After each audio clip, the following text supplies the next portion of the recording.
The bulldozers roared to life at dawn, their steel claws tearing into my family's land like a predator ripping through flesh.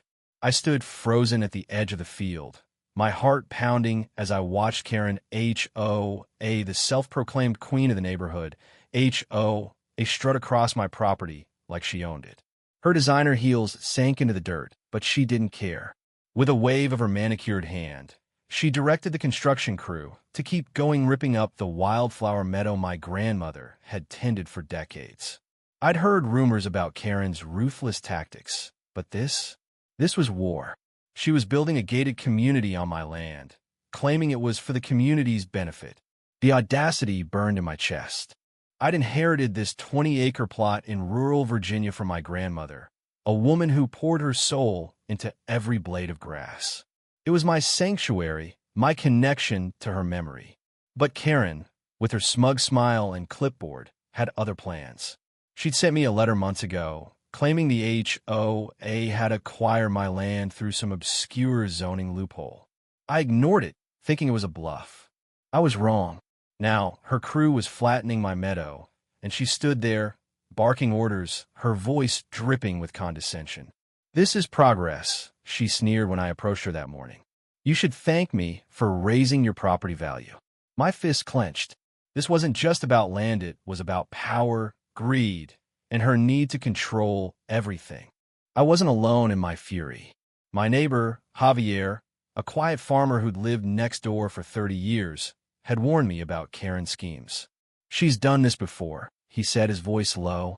"She bullied old Mrs. Carter into selling her orchard last year."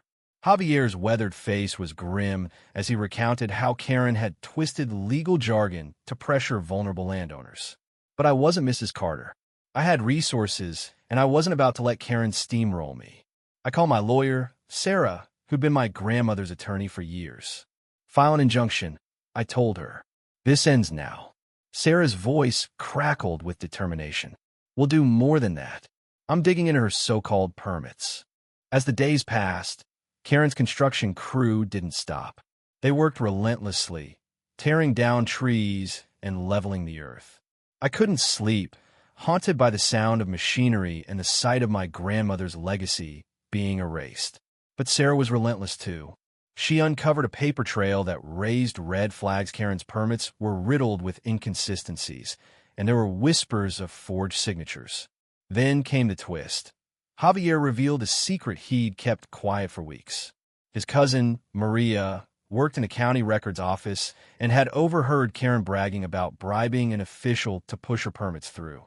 "She thinks she's untouchable," Maria said, her eyes flashing with anger.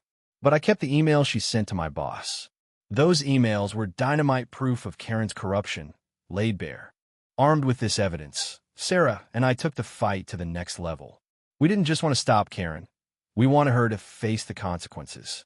Sarah worked with a federal investigator, Agent Torres, who specialized in land fraud cases.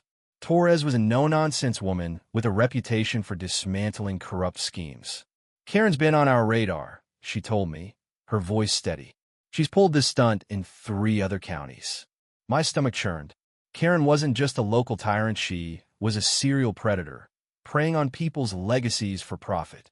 Torres assured me they were building a case, but we needed to catch her in the act to seal the deal. The showdown came on a crisp October morning. Karen's crew was in full swing, the bulldozers carving deeper into my land. She stood on a makeshift platform, her expensive coat flapping in the wind, shouting orders like a dictator. I could feel the eyes of my neighbors Javier, Maria, and a dozen others watching from the sidelines, their faces a mix of hope and rage. Then, like a scene from a movie, Agent Torres arrived with my security team, a group of private investigators I'd hired to document the destruction. They marched across the field, federal warrants in hand. The air grew thick with tension as Torres handed Karen the documents.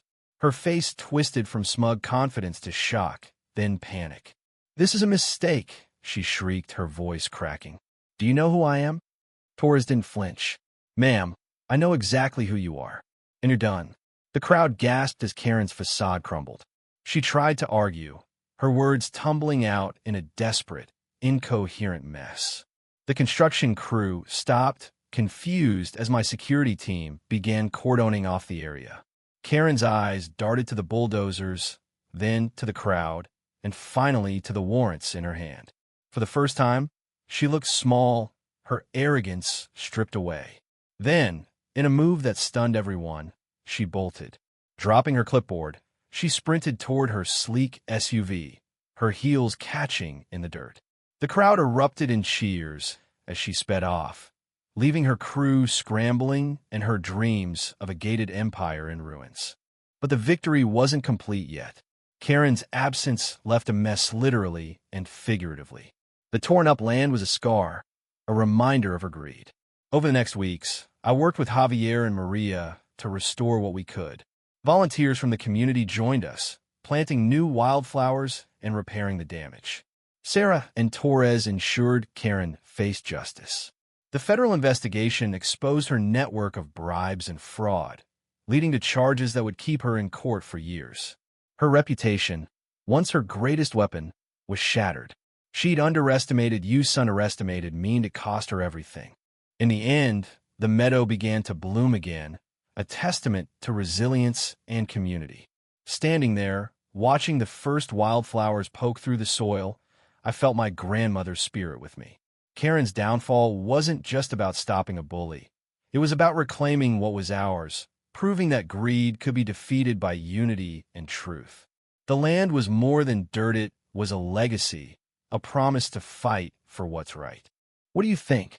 Was Karen's punishment fair? Or should she have faced more? Share your thoughts. Justice is a conversation we all shape.